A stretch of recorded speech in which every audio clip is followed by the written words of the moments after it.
Welcome to Fun and Games Side Quests. Every episode is a different host sharing a video game they love and why they love it.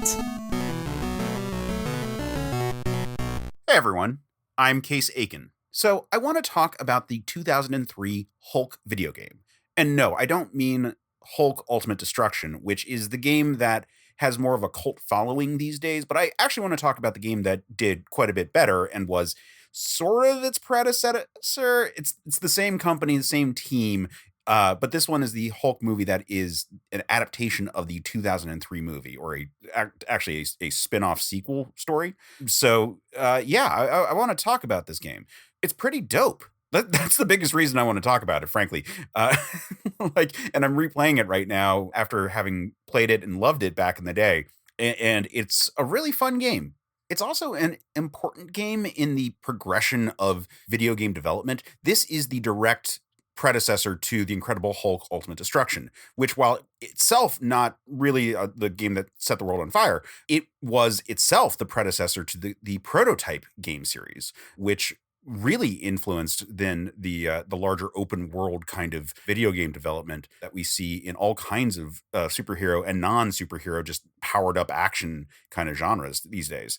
So it's a game that has a lot of influence, but you wouldn't think about it because it just is this weird little sequel story to the 2003 Hulk movie, which I really like. And I know that's a hot take for most people, but I really like the 2003 Hulk movie. I think it's quite good, and I think it does a lot of interesting things and sets up an interesting dynamic of the Hulk that this game then exploits. And this game actually is pretty cool in that regard. It follows Bruce Banner having to return to America after we see him at the end of the Hulk movie living in South America. So he returns to the United States, I should say, and has to first investigate what he thinks might be a possible cure, but instead is used to unlock a variety of gamma-powered foes, including a direct rival character for him to face in the form of Professor Crawford, who is the person who betrays him and steals his power, so to speak. But it's a pretty cool game. Like it provides a decent amount of foes that are convincing threats for the Hulk, but the Hulk is still this like awesome, cathartic, destructive force to play as. Like it again, I'm going to make comparisons to the Incredible Hulk Ultimate Destruction, which is a game that is better known nowadays among nerd circles. That game features big, or not open world, but big destructible environments to move through. This is more linear, but it has the same really fun. You can just bulldoze your way through all the enemies. Like it's not that hard. There's actually even a weird little cheat in this game, which is that the throw animation cancels out any damage you take. So if you are getting overwhelmed, you can just mash the throw button and you'll be basically invulnerable that entire time. But even without that, it's just you're a pretty durable character with a healing factor, very low levels, I think, but plenty of health pickups throughout the game, plenty of like power-ups for the character, and then plenty of foes to face. It's a Hulk game, so it matters that you have interesting foes. They bring back the Hulk dogs from the 2003 movie. Specifically, they bring back like the model of the Pitbull one, and just use that one ad nauseum. You don't fight a poodle in this video game. There's these gamma-powered soldiers. There's armored soldiers. Then there's like smaller soldiers with rockets. There's a good array of things, and you don't feel bad kind of just tearing through them because it just feels so good when you are playing as the Hulk. And that is sort of the thing about this game. It's not as good in that regard as Ultimate Destruction, in just that it has banner segments, and those banner segments are stealth segments. They're not that bad. They're pretty doable, but it's a fixed camera angle style game. So like you move and the camera moves to a new position depending on like where you are. You don't have control over the camera because it's just like a slightly earlier style of gameplay controls. This, by the way, was on the PlayStation 2, the Xbox, the GameCube, and it was available on Windows.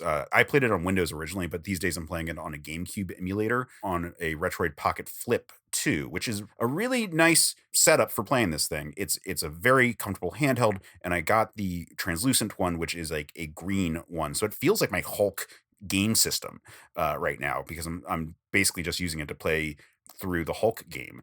And that's really cool. Like it holds up very well in terms of graphics. They have this cell shaded style, and as a result, the graphics look really good. Like, you know, it's comic booky, it's over the top and so forth, but still, like it handles really well in that regard. Like I said, the game plays really well and has this like interesting lineage that comes off of it. So yeah, I just wanted to sort of spend a few minutes talking about a really cool game that I'm replaying right now. And you know there's definitely nostalgia going for it. It's a game that came out during a summer when I was in college, and it was like just a very fun summer.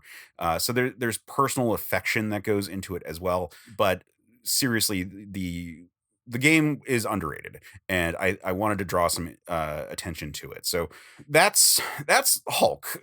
You know, it's not complicated. It's a Hulk game, and so I don't have tons and tons to say about it. It's a pretty good Hulk game, and so I would recommend checking it out if you're interested. And if you like the way I describe things, you can check out stuff that I work on. I am a podcaster here on the Certain POV network.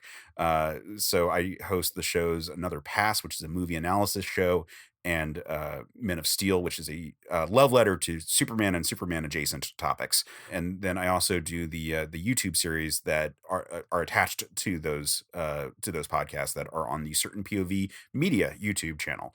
So you can check all that stuff out. And otherwise on socials, most of the socials I direct people to these days are the Blue Sky, which you can find me at Case Aiken, which is CaseAiken, or you can find me on Instagram, where I am holding on to my AIM screen name from high school for dear life, and that is Quetzalcoatl5, and that is QuetzalCoatl5. Otherwise, thank you so much for listening to me kind of ramble about a video game that I really enjoy. And on that note, happy gaming.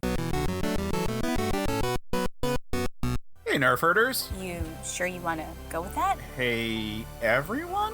There we go. More inviting. Have you ever had a movie that you really wanted to love, but something holds you back? Or one that you did love in spite of a flaw? Well, I'm Case Aiken. And I'm Sam Alisea. And on Another Pass, we sit down with cool guests to look at movies that we find fascinating. But flawed. And we try to imagine what could have been done when they were made to give them that little push.